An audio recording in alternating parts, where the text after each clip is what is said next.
Банктар боюнча урматтуу туугандар, биз 2011-жылы президенттик шайлоого чыкканда айтканбыз, банктарды ислам принцибине келтирбейинче биз өспөйбүз.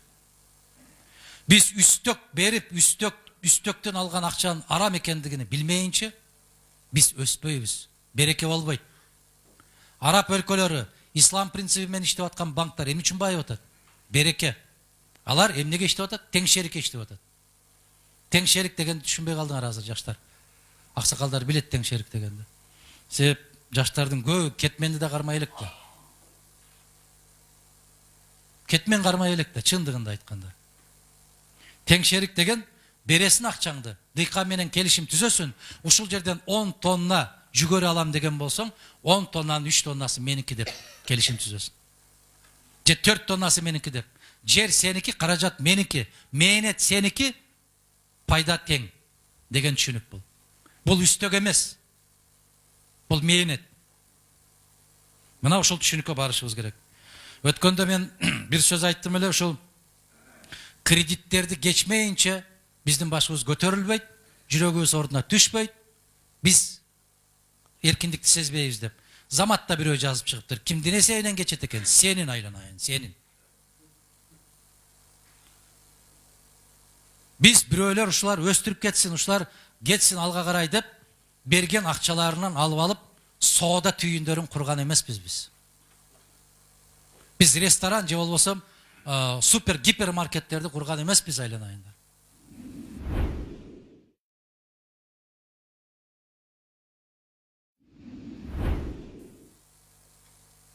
Мына айтат, мигрант деген сөздү колдонбогула деп айттым эле. Биздин ата бабабыз көчмөн болуп келген, убактылуу көчүп жүрөбүз деп айткыла деп. Себеп мигрант деген өсүп, жаңы туулуп, өсүп келаткан баланын, кыздын кулагына жаман угулуп калат. Бул комплекс болуп калат. Ошол мигранттарды бизге эмне түзүп бересиз дегенде айттым эле, сиздерди алып кетебиз деп. Кантип алып кетесиңер деген сөз ушул жерден да жаралат, суроо. Бул мыйзам ченемдүү суроо. Караңыздар, Бишкек-Ош альтернативалык жолу деп 1 миллиард долларга чыкты азыр баасы. Анын дагы курулушу күмөн. Ошондой акчаны ким төлөйт? Биздин карызга алып атат ал. Биз төлөйбүз. Биздин балдар төлөйт. Бүгүнкү Россия, Казакстан, башка жакта жүргөндөрдүн балдары төлөйт. Ошонун ордуна мына Акмат Келдибеков каражат жагынан жакшы мыкты адис, эмгек сиңирген киши, адис. Ушул 1 миллиардтын ордуна 50 миллион доллар турган заводдон 20-ны курса болобу эле? 20 завод түшөт, туура Акмат Келдибеков? Эң мыкты деген заводдордон 20 завод түшөт. 50 миллион долларлык завод. 10 миллион, 7-8 миллион кичи заводдор, фабрикалар толтура го. Мына караңыздар, 2 бөлмө батырды алып алып, тигүүчү цех деп алып ачып иштешип атат. 2 бөлмө батыр. 2 бөлмө батырың 40 000 доллар. Ошонун баарын бир жерге келиштирип, Нарынга бирди, Ошко бирди, Көлгө бирди, ушундай кылып бөлүп, кластерный кылып бөлүп, ар биринин өзүнүн оокатын кыла турган. Эт комбинаттарын курса, мына Алпарып алып 80 000 тонна кече кайтты. Биздин жер жемиштер Россиядан. Ошону ушул жерден айландырып, ороп, банкага салып, жакшынакай кылып, тамат кылып жиберсең, болобу, бузулбайт го? Баасы 4-5 эсе көтөрүлүп атпайбы? Ушуга көп акылдын кереги барбы? Мультимиллионер болгон киши кантип болду экен эгер ушул нерселерге көп паами жетпесе? Эмненин эсебинен болду? Мен бизнесмен эмесмин. Этти сатсаң, бир торпокту жетелеп чыгып барып сатсаң, 15 000 сомго сатасың. Туура баба? 15 000 сом болуп атат. Аны шашпай, кассапка коюп алып, тилип отуруп сатсаң канча болот? 22 000, 23 000 болот. Болбойбу бизге, жарашпайбы ошондой кылсак? 3 күн кармалып турса, чирип кетет деп коркуп атабыз. А ошону чиритпей Бишкекте иштетип туруп алып барбайлыбы? Кандай дейсиздер? Анан жомок катары кабыл албагыла, ошол сыртта жүргөн, иштеп жүргөн мигрантпыз деп өзүн өзү кемсинтип жүргөндөрдүн баарын 20 завод болсо, кеминде болбогондо ар биринде 2000 киши иштесе 40 000 киши келбейби? Бул бир гана долбоорду айттым мен. Бишкек Ош альтернативалык жолун айтып атам. Бир гана долбоор. А бул ошон долбоорду Бишкектин көчөлөрүн Кытай оңдоп берип атат, көрүп атасыңар.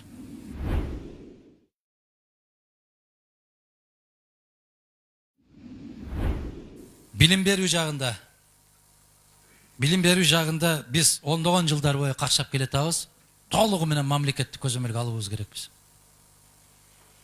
7 жогорку окуу жайды мамлекеттик көзөмөл, калгандары атаандаштык менен иштей берсин. Кимдин баласын акча берип иштете окутам десе окута берсин.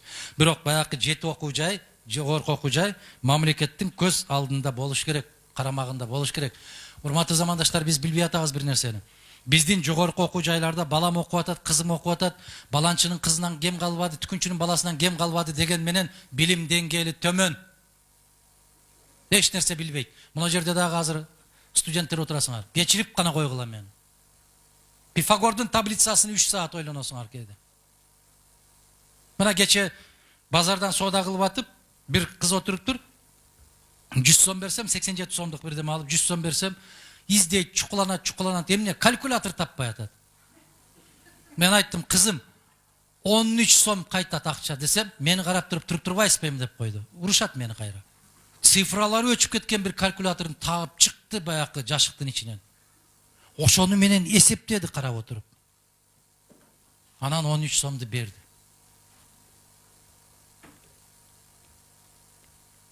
Не болдук биз? Рахман аке сурап атат, каяка баратабыз деп. Кесиптик техникалык окуу жайларды биз калыбына келтиришибиз керек. Бүт биздин байлык ошол кесиптик техникалык окуу жайларда.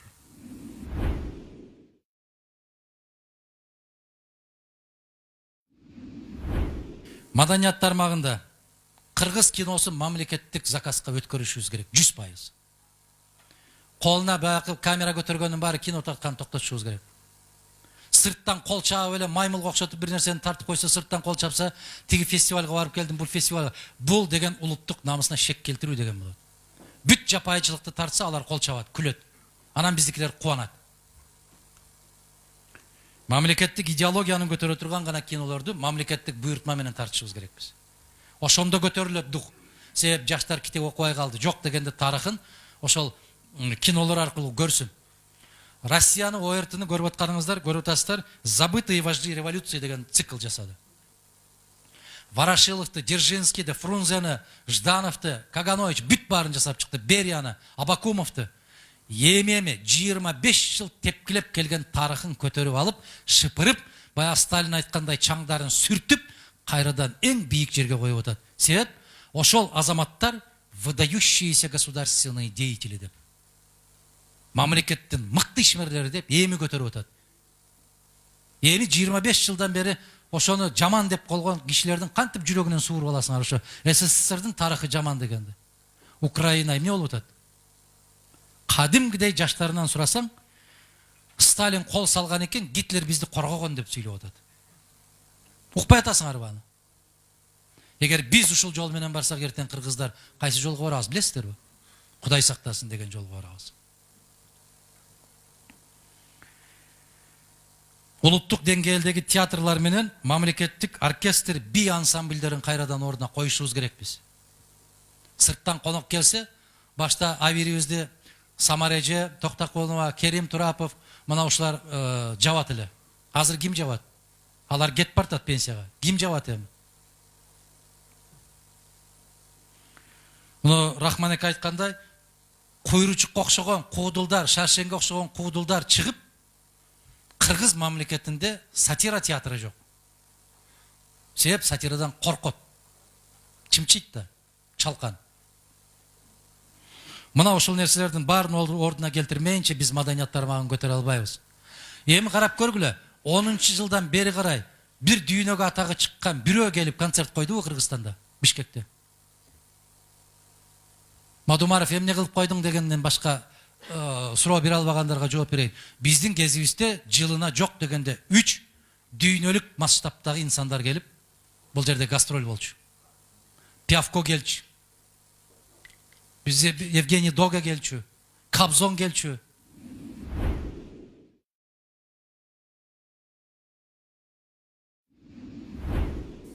Спорт тармагы боюнча. Караңыздар, Олимпиада өттү. Биздин кошуна мамлекеттер бирөө 5-чи, бирөө 6-чы орунду алды. Өзбекстан 5-чи орунду алды, Казакстан 6-чы орунду алды. 200дөн ашык мамлекет катышкан Олимпиадада. Кыргыз канчанчы орунду алды? 198-чи. Эмне үчүн? Себеп Кы тамгадан башталып калган үчүн. Мамлекеттин аталышы. Бир медаль жок. 198 алып калды. Баягы коло күмүш медаль, баягы допингке жараша деп Кыргызга өткөрүлдү эле, бирок ал дагы болбостон кайра алып коюлду, эми. Андан да төмөн түштүк. Бул эмне уятпы? Андай десе айтат. Биздин кошуна мамлекеттерде демократия жок деп. Демократияңды көк чайга чылап ичесиңби? Мамлекетиңдин аты жок. Биз эмне тармакты көтөрүшүбүз керек? Мылтык ата албайбызбы, Кыргыз? Лыжаны жоңгой, хоккейди жоңгой, футболду жоңгой. Эмне кылабыз? Биздин бут жыгаштан экен ийилбейт. Мылтык ата албайбызбы? Кожо жаштын тукумдары. Мылтык аткандан катыша албайбызбы Олимпиадага? Жаа ата албайбызбы? Манастын урпактары. Ат оюндарын ойната албайбызбы? Ушул кожомкулдай балбандар чыккан күрөш албай калдыкпы? Не болдук биз?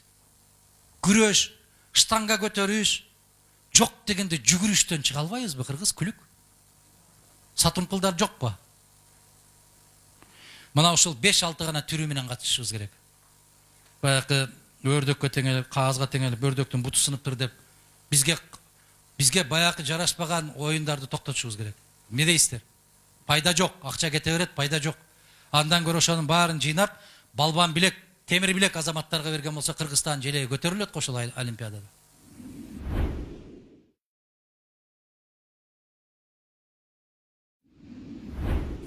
Айыл чарбасы боюнча дыйкан чарбаларын кеңейтип, биз мамлекеттик сатып алууну ордуна коймоюнча айыл чарба көтөрүлбөйт.